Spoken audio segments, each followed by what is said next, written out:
তৃতীয় বিশ্বযুদ্ধ শুরু হচ্ছে, এক এক করে সব দেশ জড়িয়ে যাচ্ছে, আপনারা খেয়াল করেন, কেউ বাকি থাকছে না।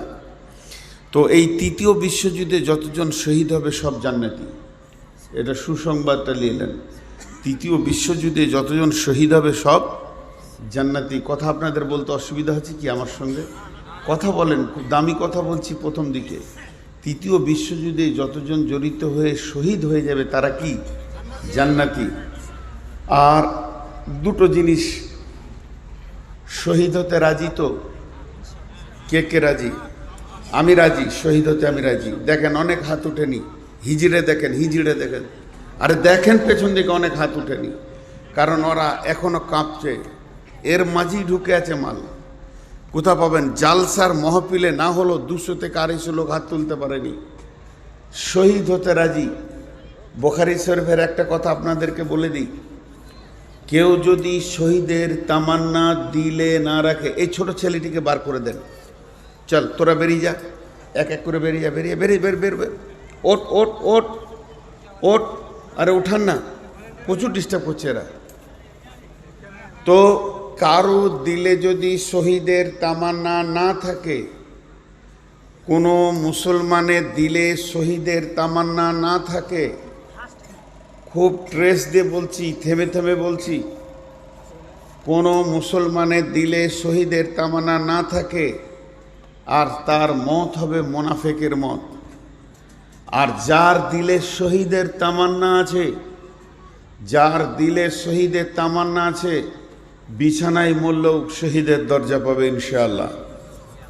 প্রতিটি যুবক রেডি হয়ে যাই আমরা, কারণ সবাই দেখবে ওকে কাটছে, মারছে, কষ্ট হচ্ছে, কিন্তু পৃথিবীর যত ব্রেন, পৃথিবীর যত বুদ্ধি, পৃথিবীর যত মেডিকেল, পৃথিবীর যত বিজ্ঞান, সব রসুল্লাহ সাল্লাল্লাহু আলাইহি সাল্লামের কাছে ফেলিওর। ঠিক না ভুল?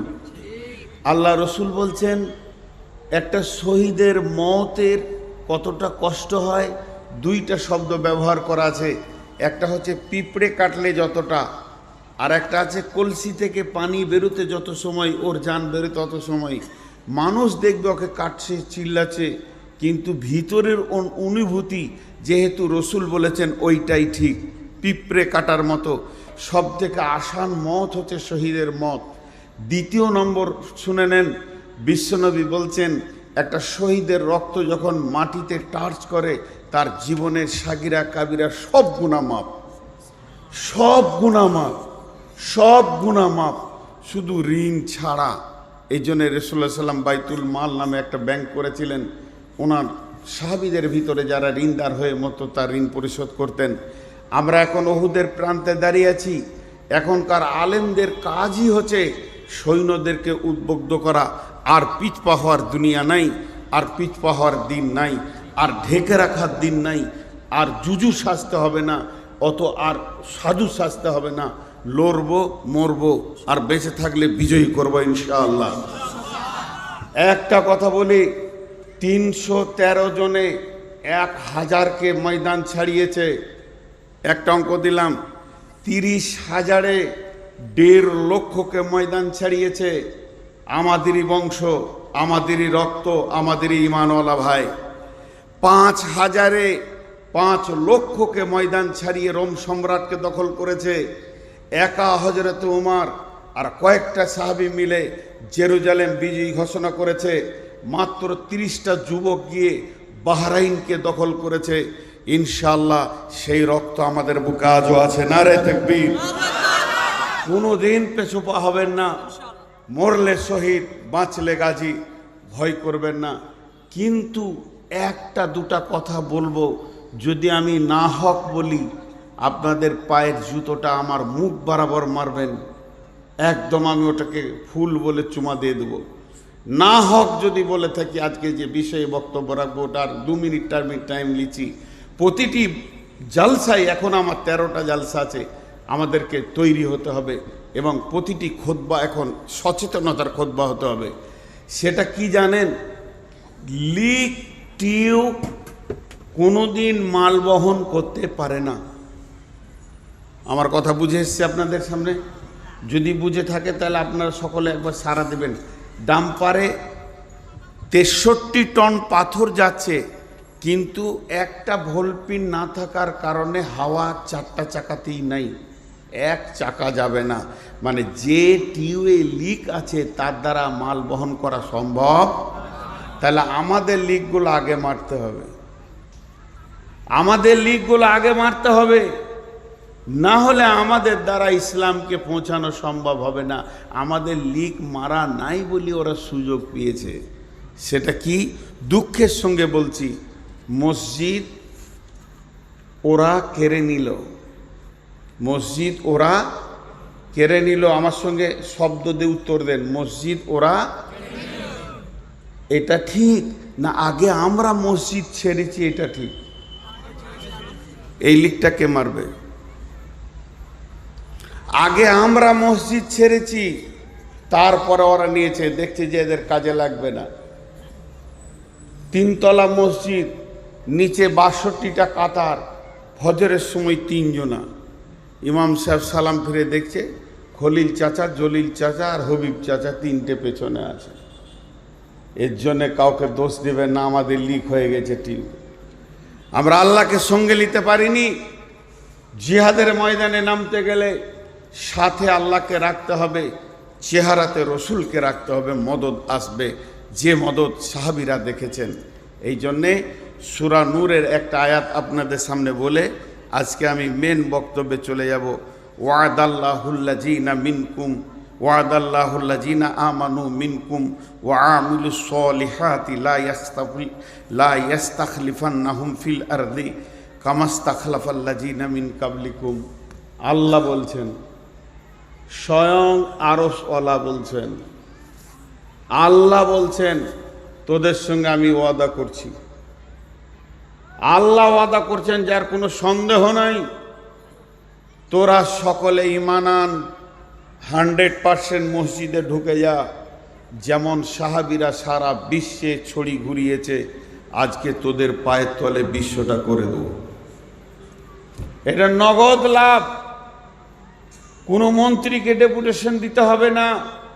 শুধু একজনকে রাজি করেন, একজন, 1000 জনকে লয়, গোটা পৃথিবীকে আল্লাহ পায়ের তলায় করে দেবে। শাসন করবে এই মুসলমান, শাসিত হবে অন্য জাতি। রাজনৈতিক জ্ঞান মুসলিম ছাড়া পৃথিবীর অন্য কোনো জাতির মাথায় আছে? দেশ চালাতে কি মুসলিম ছাড়া কেউ পারবে? হ্যাঁ, এদের নেতা কিভাবে দেশ চালিয়েছে, বিধবা, এতিম, দুঃখ, কেউ কাঁদেনি, তাদের চোখের পানি মুছে গেছে, এতিমরাও পর্যন্ত সান্ত্বনা পেয়েছে। আর ছোট্ট একটি সূরা, লি ইলাফি কুরাইশ ইলাফিহিম রিহলাতা শিতাই ওয়া সাইফ ফালিয়াবুদু রব্ব হাযাল বাইত আল্লাযী আত'আমাহুম মিন জু'ইন ওয়া আমানাহুম মিন খাউফ। দুটো আয়াত মাথায় ভরেন, দুটো, বেশি লয়। আল্লাযী আত'আমাহুম মিন জু'ইন ওয়া আমানাহুম মিন খাউফ। একটা মসজিদের দিকে এটা আয়াতটা নাজিল হয়েছে, কাবা শরীফকে কেন্দ্র করে। আমি আপনাদের গায়ে মসজিদটাকে এইদিকে পশ্চিমে আছে একটা, মসজিদের দিকে যদি আঙ্গুল তুলি দে বলি এই ঘরের মালিকের নাম কি, আপনারা উত্তর কি দিবেন? আল্লাহ। আল্লাহ বলছেন ওই ঘরের মালিকের তোরা পূজা কর, ওই ঘরের মালিকের পায়ে তোরা মাথা নামা, ওই ঘরের মালিককে তোরা ইবাদত কর, ওই মালিকের গোলামি কর। ওই মালিক তোদেরকে দুটো জিনিস দিবে, অভাব মুক্ত করবে। আল্লাযী আত'আমাহুম মিন জু', তোদেরকে খাওয়াবে অভাবের সময়। ওয়া আমানাহুম মিন খাউফ, দ্বিতীয় যে দিক থেকে তোদের উপরে অত্যাচার আসবে তিনি দায়িত্ব নিয়েছেন নিরাপত্তা দিয়ে তোদেরকে ঘিরে রাখবে। আমাদের বিশ্বাস নাই, আমাদের বিশ্বাস নাই, আমাদের বিশ্বাস নাই। বিশ্বাস আছে মুখে, দিলে নাই, যে ওই ঘরওয়ালা আমাদেরকে কি করে ওখান থেকে পারবে। আল্লাহ 1 সেকেন্ড লাগবে না। যে মুদি মুসলমানদের কলিজা খেতে চাইছে, আল্লাহ যদি ইচ্ছা করে ওকে আজ রাতেই ঈমান দিবে, কাল সকালে ও আর মুদি থাকবে না, মুসলিম হবে ইনশাআল্লাহ। তো সেই মাবুদকে রাজি করার জন্য আমরা রেডি হয়ে যাই। এই বার্তাটা সব জায়গায় পৌঁছাচ্ছি। আপনারা একবার মুখ খুলেন। আব্রাহা বাদশাকে ধ্বংস করতে বড় পাথর আনতে হয়নি, আবাবিলের ছোট কাঁকড়ে ধ্বংস হয়ে গেছে। কোরআন বলছে সেই আল্লাহ এখনও আছে। নমরুদকে জুতিয়ে মেরেছে ওই আল্লাহ এখনও আছে। ফেরাউনকে ডুবিয়ে মেরেছে ওই আল্লাহ এখনও আছে। নির্বাচন করে আল্লাহর গদি চেঞ্জ হয়নি। আজও যদি আমরা আল্লাহকে রাজি করি, যত ফেরাউন নমরুদ আছে আল্লাহ জুতিয়ে ডুবিয়ে মারবে ইনশাআল্লাহ। কিন্তু কাজ হচ্ছে আমাদেরকে এগিয়ে যেতে হবে। এখন আমার বার্তা আপনাদের কাছে পৌঁছানো হলো। আমরা সকলে রেডি তো ইনশাআল্লাহ? নারায়ে তাকবীর। আমি আপনাদের সামনে আয়াত পড়েছি কবর সম্পর্কে। তার তো 20 মিনিট। এই বক্তালি এসো, 12টায় ছাড়বো, 1 সেকেন্ড আগে যাব না। তোমরা কি করে সভা চালাবে এর জন্য আমি দায়ী নেই। বক্তা নিয়ে এসে হাজির করে দাও। আল্লাহ তাবারাক ওয়া তাআলা 4-5টা কথাতে আমার জিন্দেগিকে বেঁধে রেখেছেন। আমরা একটা সফরে আছি। আমাদের সফর শুরু হয়েছে আত্মা জগৎ থেকে। সফর শেষ হবে আমাদের জান্নাতে গিয়ে। আত্মা জগৎটা কোথায়? খুব ছোট ছোট করে বলবো, বেশি লম্বা সময় নিব না। আত্মা জগৎটা কোথায়? জান্নাতুল ফেরদাউসের ভিতরে একটা ময়দান আছে, তার নাম আত্মা জগৎ। কেন ওই নামটা হলো? হযরত আদম আলাইহিস সালামকে ওই জায়গাতেই আল্লাহ নিজের হাতে বানিয়েছিলেন এবং প্রাণ দিয়েছিলেন। আর আদমের পিঠে হাত দিয়ে সমস্ত আত্মাগুলো আল্লাহ ওখানে বানিয়ে রেখেছেন, স্টোরেজ করে রেখেছেন, জমা করে রেখেছেন। কিয়ামত পর্যন্ত যত মানুষ পৃথিবীতে আসবে পালাক্রমে, কে কোন সালে আসবে আর ক তারিখে যাবে, ক তারিখে আসবে আর ক তারিখে যাবে, এটা আল্লাহ নিজেই কন্ট্রোল করছেন। তিনি হলেন কন্ট্রোলার। সেইটা হলো আত্মা জগৎ। আমরা সেখান থেকে এসেছি। এই ওখান থেকে কিন্তু এই দেহ আসেনি। দেহ মা বাপের ক্রসে শুক্রাণু ডিম্বাণু দিয়ে এই দেহটা তৈরি হয়েছে, পুতুলটা তৈরি হয়েছে। 120 দিন লেগেছে মায়ের পেটে দেহটা পূর্ণাঙ্গ হতে। তারপরে ওই আত্মাটা এসে ওখানে আল্লাহ দিয়েছেন ফেরেশতা মাধ্যম, দেহটা সঞ্চার হয়েছে, দিয়ে এই পৃথিবীতে আমরা এসেছি। আল্লাহ বলছেন বিসমিল্লাহির রহমানির রহিম মিন আইয়ি শাইইন খলাকাহু মিন নুতফাতিন খলাকাহু ফাকাদ্দারা সুম্মা আস-সাবিলা ইয়াসসারা সুম্মা আমাতাহু ফাআকবারা মিন আইয়ি শাইইন খলাকাহু মিন নুতফাতিন খলাকাহু ফাকাদ্দারা সুম্মা আস-সাবিলা ইয়াসসারা সুম্মা আমাতাহু ফাআকবারা। আল্লাহ বললেন মিন আইয়ি শাইইন খালাকাহু, কোন জিনিস থেকে তোমাদেরকে বানানো হয়েছে? তোমরা জানো কি তোমাদেরকে কি জিনিস থেকে আমি আল্লাহ বানিয়েছি? সেই জিনিসটার ব্যাপারে তোমাদের জানা আছে কি? মিন নুতফাতিন খলাকাহু ফাকাদ্দারা, আমি তোমাদেরকে বানিয়েছি দ্রুত গতি বীর্য থেকে। মেয়েদের বীর্যতে ডিম্বাণু, পুরুষের বীর্যে শুক্রাণু, এই দুটি বীর্যকে আল্লাহ তাবারাক ওয়া তাআলা বলছেন ওয়াস-সামাই ওয়াত-তারিক ওয়ামা আদরাকা মাত-তারিক আন-নাজমুস-সাকিব ইন কুল্লু নাফসিন লাম্মা আলাইহা হাফিজ ফালইয়ানজুরিল ইনসানু মিম্মা খুলিকা মিম্মা ইনদাফিক ইয়াখরুজু মিন বাইনিস সুলবি ওয়াত-তারাইব ইয়াখরুজু মিন বাইনিস সুলবি ওয়াত-তারাইব। আল্লাহ তার ফ্যাক্টরি সম্পর্কে বলছে পুরুষের মেরুদণ্ড হাড় থেকে মেয়েদের বুকের ভিতর থেকে দুই জায়গা থেকে সম্পদ নিয়ে আমি আল্লাহ তোমাদেরকে বানিয়েছি। মানুষ নামে প্রাণীটা আমি বানিয়েছি। একই হাঁড়ির খাবার, একই মাছ, একই মাংস, একই গাছের ফল, একই ফলের ফুল ফল ফ্রুট নারী নামে মেশিনে যখন ঢুকে যায় তাতেও ব্লাড তৈরি হয়, সেখানেও বীর্য তৈরি হয়, কিন্তু আল্লাহর কারিশমা সেখান থেকে শুক্রাণু হয় না, ডিম্বাণু হয়। একই হাঁড়ির খাবার, একই বাগানের ফল ফ্রুট, একই মাঠের শাক সবজি পুরুষ নামে মেশিনে যখন ঢুকে যায় সেখান থেকে রক্ত হয়, বীর্য হয়, কিন্তু ডিম্বাণু হয় না, শুক্রাণু হয়। আল্লাহ তাবারাক ওয়া তাআলা বলছেন এই দুই জায়গা থেকে নির্যাসটা আমি আমার কুদরতে বের করি। মিন নুতফাতিন খালাকাহু ফাকাদ্দারা, তারপরে সুম্মাস সাবিলা ইয়াসসারা। তুমি যে পৃথিবীতে এসেছো তোমার রাস্তাটা কিসের রাস্তা? সেটা হাই রোড ছিল না, সেটা রেল লাইন ছিল না, সেটা বড় গেট সোনার বানানো ছিল না, চাঁদির বানানো ছিল না। আমি আল্লাহ তোমাকে দুইবার পেচ্ছাবের রাস্তা দিয়ে বের করেছি। তোমার মূল্যটা তুমি দেখে নাও, তোমার মূল্যটা তুমি জেনে নাও। সুম্মাস সাবিলা ইয়াসসারা, এত সংকীর্ণ রাস্তা দিয়ে তোমাকে পৃথিবীতে এনেছি, এই রাস্তাটাকে প্রশস্ত আমি করেছি তোমার জন্যে। এটা তোমার মায়ের জন্যে সুন্দর প্রশস্ত করেছি। পৃথিবীতে আনলাম, তোমাকে আমি বানালাম, মানুষ বানালাম। সব ভুলে গিয়ে তুমি বেলাইন হয়েছো কি লাইনে আছো আমার জানার দরকার নাই।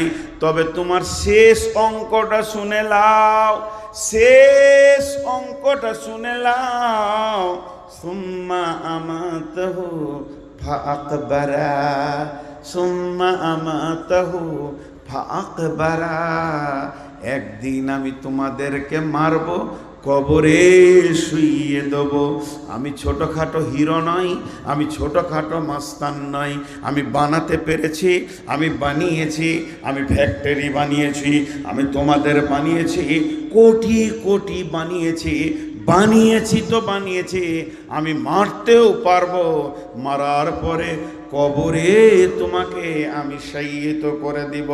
যেদিন কবরে শোয়াবো সেদিন তোমার চোখ খুলবে, আমার নাম আল্লাহ। ওয়াইদাল কুবুর বুসরাত, এমন একটা দিন আসবে কবরে কেউ থাকবে না। কবর থেকে সব উত্থান করা হবে, তুলে দেওয়া হবে। কবরে শুধু জমা করছি মাত্র, এক এক করে জমা করতে করতে কয়েক বিলিয়ন লোক জমা করে ফেলেছি। আল্লাহ জন্মের ব্যাপারে বলছেন, ইয়া আইয়ুহান নাসুত্তাকু রাব্বাকুমুল্লাযী খালাকাকুম মিন নাফসিন ওয়াহিদাতিন ওয়া খালাকা মিনহা যাওজাহা ওয়া বাসসা মিনহুমা রিজালান কাসীরান ওয়া নিসা ওয়াত্তাকুল্লাহাল্লাযী তাসালুনা বিহি ওয়াল আরহাম ইন্নাল্লাহা কানা আলাইকুম রাকিবা। হে বিশ্ব মানব সকল, ওই আল্লাহকে ভয় করো। সে আল্লাহ কত ক্ষমতাবান। একটা মানুষকে হাত দিয়ে তৈরি করেছে, তৈরি করার পর তার পাশলি হাড্ডি এবং আত্মা সম্পৃক্তে তার বিবিকে বানিয়েছে। তাহলে একটা নারী হলো, পুরুষ হলো, এই দুটি মেশিন দিয়ে সারা পৃথিবীতে ও বাচ্চা মিনহুমা, ও বাচ্চা মিনহুমা, গোটা বিশ্বটাকে ভরে দিয়েছে মানুষ আর মানুষে। অনেক নারী এবং অনেক পুরুষে ভরে গেছে। আল্লাহ তাবারাক ওয়া তাআলা বলছেন, তুমি ওই আল্লাহকে ভয় করো যে এতগুলো মানুষের পপুলেশন দিয়ে দিয়েছে। জানো ককটি কবরে চলে গেল, এখন জমা হচ্ছে এখানে। হতে হতে হতে হতে হতে হতে জমা যেদিন শেষ হবে, শেষ লোকটা যেদিন মারা যাবে, সুম্মা নুফিকা ফিস-সূরি ফাসাইকা মান ফিস সামাওয়াতি ওয়াল আরদি। একদিন পৃথিবীকে আমি ধ্বংস করে দিব, একসাথে সব মরবে। এখন 1 2 করে মরছে, সব মরে যাবে। আর ইল্লা মান শা আল্লাহু সুম্মা নুফিকা ফীহি উখরা, এবং দ্বিতীয় সুর যখন ফুঁকব, কবর থেকে সবগুলোকে তুলে হাসরের ময়দানে জমা করব। কবর একটা জায়গা, কতদিন এখানে থাকতে হবে? কি হয়েছে এটা? অনুরোধ আপনার সময় 12টা 30 পর্যন্ত। তা আপনার অনুরোধ আমি যে না মানি, না কারো অনুরোধ মানব না। 8 তারিখে ডেট নিয়েছেন। ও কোন স্যার এসেছিল ওটা আমি দেখবো না। 8 তারিখে ডেট নিয়েছে না জি?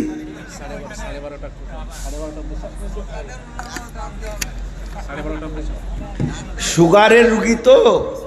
শুনেন, যে জালসায় যেছি বলছে 2টা মিষ্টি খান, কিছু হবে না। আচ্ছা 2টা মিষ্টি প্রতিদিন খেলে তো প্রতিদিনই হয়ে যেছে ভাই। একটা ছোট্ট গল্প শুনেই মাঝে। এই এক রাজা নিয়ত করেছে যে আমি সারা বিশ্বের নাম লিব, আমার নামটা যেন গোটা পৃথিবীর লোক একসঙ্গে করে। তো নিয়ত করেছে একটা দুধের পুকুর করব। পুকুর, সবাই তো পানির পুকুর করে, ও দুধের করবে। যে মিস্ত্রিকে দিয়ে ঢালাই দিয়ে পুকুরটা বিরাট বড় করে মোজাক দিয়ে ভালো করে করে দিয়েছে, এবার খালি পড়ে আছে। আর লম্বা একটা ড্রেন করেছে, আর এলাকার সমস্ত ঘোষকে বলেছে সব 1 কলসি করে পানি দিবি, 1 কলসি করে দুধ আজ রাতে দিয়ে দিবি। তাহলে 1 কোটি ঘোষকে বলেছে তোরা কোথা পাবি জানি না, এক কলসি দুধ এই ড্রেনে ঢেলে দিবি, সকালে উঠে দেখবো যে হ্যাঁ দুধের পুকুর হয়ে গেছে, আমার নাম হয়ে যাবে, ইংলিশ চ্যানেলে আমার নাম চলে আসবে, মিডিয়া জেনে নেবে। এবারে আঁধার রাত, রাজা সারা রাত ঘুমাইছে আর আনন্দ করছে, সকালে দুধের পুকুর দেখবে। সকালবেলায় গিয়ে দেখছে পানির পুকুর, দুধ নেই। তো বলছে ঘোষটিকে ডাক, যে জেলে ভরেছে সবটিকে, জেলে ভরে একটা করে বার করছে আর লাঠি করে 2 বাড়ি করে দিয়েছে। আর বলছে ঠিক করে বল কী দিয়েছিলি? স্যার আমি মনে করছি সবাই পানি দিয়েছে, দুধ দিয়েছে, তা আমি পানি দিই না, আমি 1 কলসি পানি দিয়েছি। সবাই পানি দিয়েছে, দুধ কেউ দেয়নি। বুঝতে পারছেন তো? তো আজকে একটু চালিয়ে দেন। তো এটা তো প্রতিদিনই লোক বলছে আজকে চালিয়ে দেন, আর আমি সুগারের রুগী 12টার আগে নামতে চাইছি। এটা হবে না কোনো দিন, জিদ করে নেমে যাব, তাইলে ওরা বুঝবে যে এইটা করে, নাহলে প্রতিদিন হচ্ছে। যাক, অন্যদিকে চলে যাচ্ছে। তো আল্লাহ তাবারাক ওয়া তাআলা বলেন, এবারে কবরে আদম প্রথম শুয়েছে, হাবিল কাবিল। তো কখন শুয়েছে ডেট তারিখটা জানি না। আমরা একদিন জিজ্ঞেস করছি একটা সাইকুল হাদিসকে, আমি নিজে প্রশ্ন করছি যে বলো তো আদম আলাইহিস সালাম কতদিন আগে পৃথিবীতে ছিল, কোটি বছর আগে? এটা বলতে পারলে বোঝা যাবে যে এতগুলো মাল যে পৃথিবীতে তৈরি হয়েছে, এখন 800 কোটি আছে, তাহলে ওই দুটো প্রথম শুরু হয়েছে, এতগুলো হয়ে গেল এত বছরের মধ্যে। তা আল্লাহ তাবারক ওয়া তাআলা বলছেন প্রথম কে শুয়েছে ক তারিখে আল্লাহই জানেন। কিন্তু যেদিন পৃথিবী ধ্বংস হবে, সবাই একসঙ্গে মাটি চাপা পড়ে যাবে, কিন্তু সেই দিন একটা জোনাকি পোকা পিপুলিকা বেঁচে থাকবে না, প্রাণ যতগুলো আছে চলে যাবে। ইল্লা মান শা আল্লাহ, আল্লাহ যাকে ইচ্ছা করবেন তাকেই বাঁচিয়ে রাখবেন, এটা একটা আলাদা কথা। কিন্তু দ্বিতীয় সুর যখন ফুঁকবে, কবর থেকে উঠবে, ওই কথাটা আল্লাহ এক কথাই বলে দিয়েছেন, ও ইদাল কুবুর বুসিরাত, কবরে একটি থাকবে না, সব উঠে যাবে। পাগলা খাপা, ছোট বড়, নারী পুরুষ, শিক্ষিত অশিক্ষিত, সব ময়দানে উঠে যাবে। তা প্রথম সব থেকে কবরে কম দিন একটা লোক শুয়ে থাকবে, কদিন? কম, ওর থেকে কম কবরে কেউ শুয়ে থাকেনি। আল্লাহ বলছেন বিসমিল্লাহির রহমানির রহিম, ওয়ানুফিকা ফিস-সূরি ফাসাইকা মান ফিস-সামাওয়াতি ওয়া মান ফিল আরদি ইল্লা মান শাআল্লাহু সুম্মা নুফিকা ফীহি উখরা ফাইদা হুম কিয়ামুন ইয়ানজুরুন। ইসরাফিল প্রথম সুর ফুঁকবে, ইসরাফিল দ্বিতীয় সুর ফুঁকবে, প্রথম সুর যখন ফুঁকবে পৃথিবীটা ধ্বংস হয়ে সমস্ত মানুষ মাটি চাপা পড়ে যাবে, গাছপালা, জমি জায়গা, ঘর বাড়ি, অট্টালিকার বড় বড় টাওয়ার, ফ্ল্যাট কিছুই থাকবে না। রেল স্টেশন, নদী নালা, খাল বিল একটা রুটির খোলার মতো ময়দান হয়ে যাবে।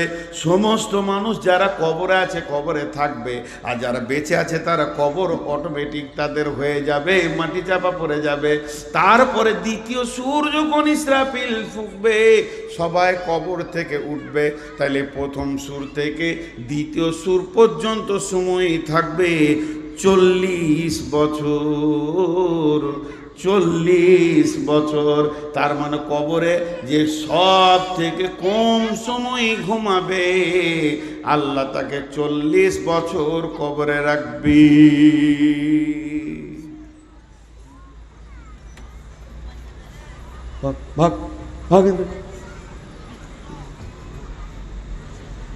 মাথা গরম করতেছে তো 40 বছর কবরে থাকবে।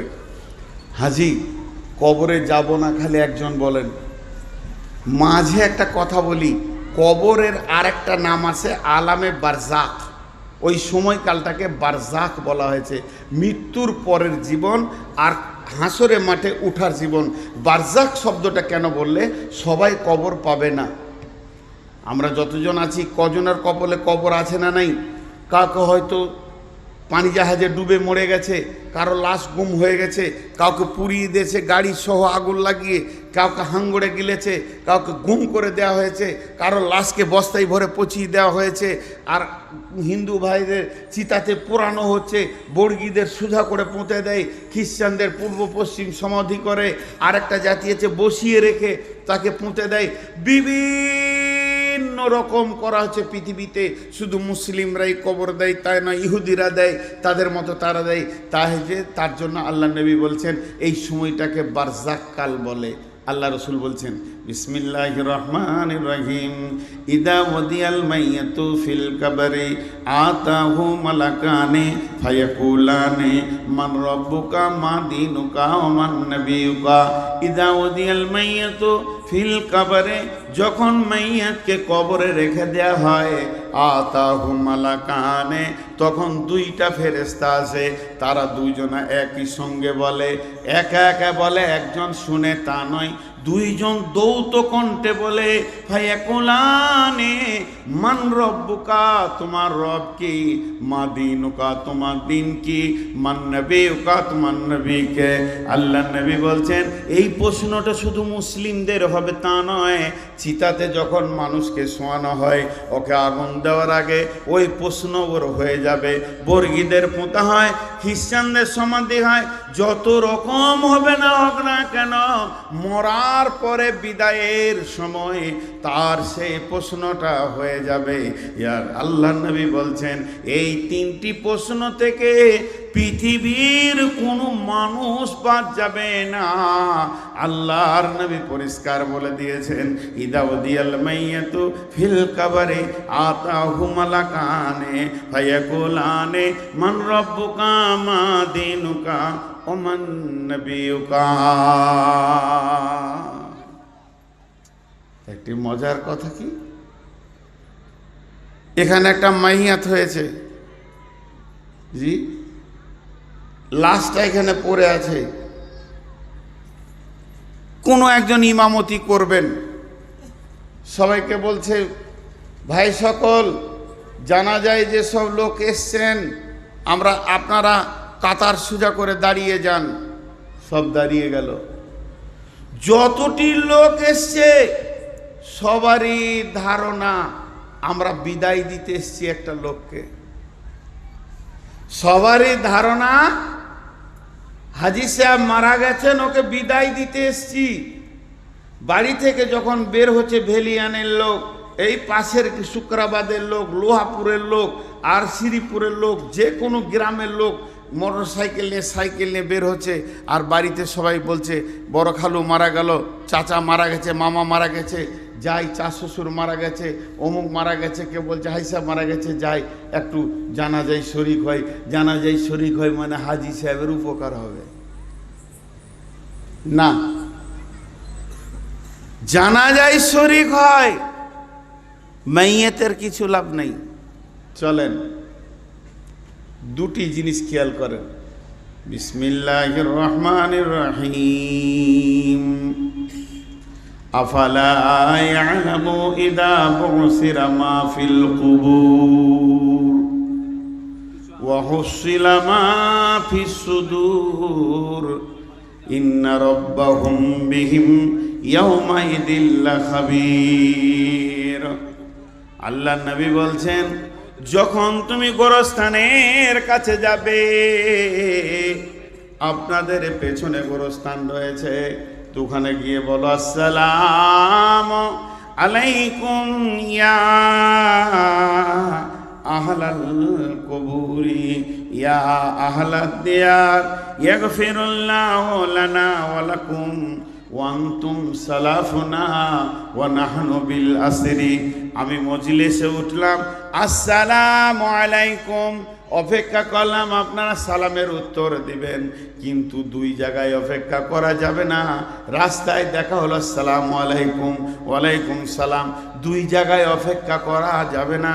একটা হলো যখন মসজিদে ঢুকবেন, ওয়াসসালাতু ওয়াসসালামু আলাইকা ইয়া রাসূলুল্লাহ আল্লাহুম্মা ইফতাহলি আবওয়াবা রাহমাতিকা, ডান পাট আগে দিয়ে আসসালামু আলাইকুম বলে ঢুকে গিয়ে মসজিদের প্রথম ইবাদত হচ্ছে 2 রিকাত সালাত, 2 রিকাত তাহিয়াতুল মসজিদ পড়ে নাও।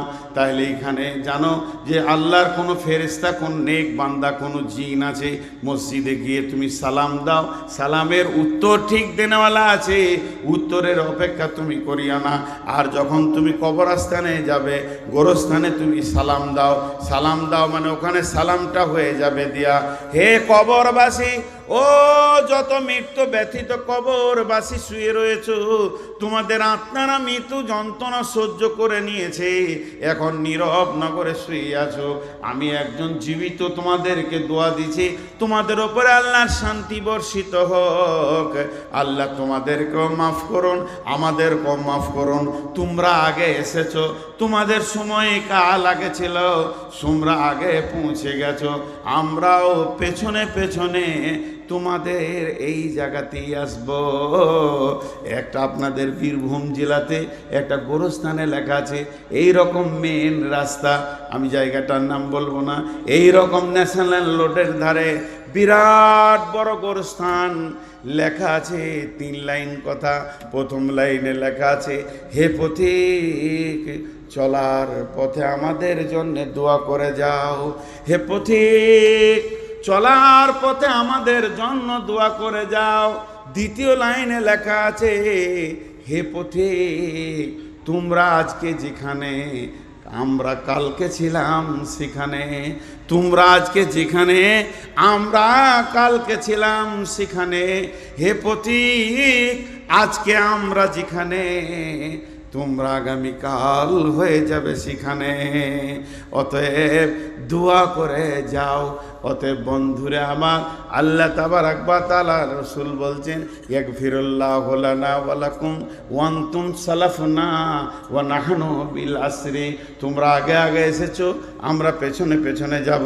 এবার একটা এখানে লাশ পড়ে আছে, আমি ইমামতি শুরু করেছি, দোয়া করতে শুরু করলাম, আল্লাহুম্মা গফির লিহাইয়িনা ওয়া মাইতিনা ওয়া শাহিদিনা ওয়া গায়বিনা ওয়া সাগীরিনা ওয়া কাবীরিনা ওয়া যাকারিনা ওয়া উনসানা আল্লাহুম্মা মান আহইয়াতাহু মিন্না ফাহি আলাল ইসলাম ওয়া মান তাওফাইতাহু মিন্না ফাতাওফাহু আলাল ঈমান।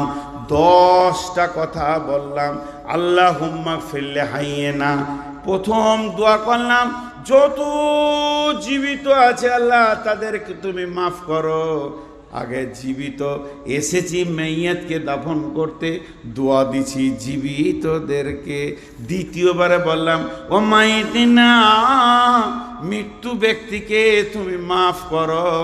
ও ওয়া শাহিদিনা ওয়া গায়েবিনা, যে হাজির আছে তাকে মাফ করো, যে গায়েব আছে আসতে পারেনি তাকে মাফ করো। ওয়া যাকা সাগীরিনা ওয়া কাবীরিনা, ছোটদের মাফ করো, বড়দের মাফ করো। ওয়া যাকারিনা ওয়া উনসানা, পুরুষকে মাফ করো, নারীকে মাফ করো। তাহলে কাদের জন্য দোয়াটা হচ্ছে দেখেন, মৃত্যু ব্যক্তিকে শুধু একবার বলা হয়েছে, পাকা সুদারু মরেছে, পাকা সুদারু মরেছে। আর পৃথিবীর লোক এসে জানাজা পড়বেও জান্নাত চলে যাবে, কোনো দিন হবে না। যেমন আমল করবে তেমন যাবে। মানুষ মরে গেলে আমলের লাইন কেটে যায়। অতএব বন্ধুরে, কবর এমন একটি জায়গা, কবরে যাওয়ার আগে কবরের পূর্ব পরিস্থিতি তৈরি করে নিতে হবে। আল্লাহ নবী বলছেন, সেই মাইয়াতকে যখন প্রশ্ন করা হবে, মাইয়াত যদি ঠিক ঠিক ঠিক উত্তর দিতে পারে, মাইয়াত যদি ঠিক ঠিক উত্তর দিয়ে দেয়, তার জন্য জাহান্নামের দরজাটা খুলে দেওয়া হবে। জাহান্নামের আগুন যেন ছিঁড়াছিঁড়ি করছে, গর্জন মারছে। ফেরেশতা বলবে, হে আল্লাহর বান্দা, একবার তুমি জাহান্নামটা দেখে নাও, এই জায়গাটা কত খারাপ। আল্লাহ তোমাকে রহম করেছে, আল্লাহ তোমাকে দয়া করেছে। এই রকম নোংরা জায়গা থেকে আল্লাহ চিরদিনের জন্য তোমাকে বাঁচিয়ে দিয়েছে। যাও, তুমি চিরসুখে থাকবে। আর যদি উত্তর না দিতে পারে, জান্নাতটা এক ঝলক দেখিয়ে দিয়ে বলা হয়, হতভাগা বদনসিব রে, এত সুন্দর জায়গা থেকে বঞ্চিত হয়ে গেলি বদ আচরণের কারণে। কবর একটা জায়গা, কবর একটা জগৎ। আমাজান আয়েশা বলছেন, আমি বাড়িতে আছি, একটা ইহুদিদের মেয়ে আসলো আমার কাছে ভিক্ষা চাইতে, ইহুদিদের মেয়ে। তো আমাকে বললো, আম্মাজান আয়েশা, বাড়িতে কিছু আছে, আমাকে দেন। তো আমি গোটা ঘরে দেখলাম কিছু নাই, ইয়া রাসূলুল্লাহ। দুটো খেজুর ছিল, ওর হাতে দিলাম। তো খেজুর দুটো যখন ও হাতে পেল, তো আমাকে দোয়া দিল, আল্লাহ যেন তোমাকে কবরে আযাব থেকে মুক্তি দান করেন, কবরে আযাব থেকে মুক্তি দান করেন। আম্মাজান আয়েশা বলছে, আমি অবাক হয়ে গেলাম, কবরে আযাব হবে নাকি, কবরে আযাব হবে নাকি? এতক্ষণ মধ্যে কিছুক্ষণের পরই রাসূলুল্লাহ সাল্লাল্লাহু আলাইহি ওয়াসাল্লাম বাড়িতে ফিরলেন। আমি এই ঘটনাটা বললাম, ইয়া রাসূলুল্লাহ, একটা ইহুদিদের মেয়ে এসেছিল, আমি তাকে দান করেছি, খেজুরের দিয়েছি, সে আমাকে দোয়া দিয়েছে, আল্লাহ তোমাকে কবরের আযাব থেকে মুক্তি দান করুন। তাহলে কি কবরে আযাব হবে? আল্লাহ নবী বললেন, আযাবাল কবরি হাক্কুন, আযাবাল কবরি হাক্কুন, কবরের আযাব হচ্ছে সত্য সত্য সত্য সত্য, কবরে আযাব হবে।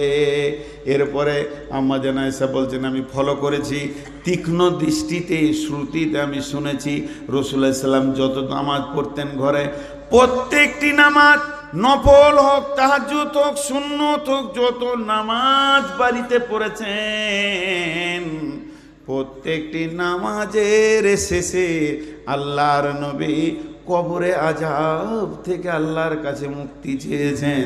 আমি খেয়াল করে দেখেছি। আর ওই দোয়াটা এমন একটি দোয়া আল্লাহর নবী আজও দিয়ে চলে গেছেন আমাদেরকে। আমরা যখন তাসাহুদে বসে থাকি, সালাম ফেরার আগে শেষ তাসাহুদ যেটা, তখন কবরে আযাব থেকে মুক্তি চায়। আল্লাহুম্মা ইন্নী আউযু বিকা মিন আযাবিল কবরি ওয়া আউযু বিকা মিন ফিতনাতিল মাসিহিদ দাজ্জালি।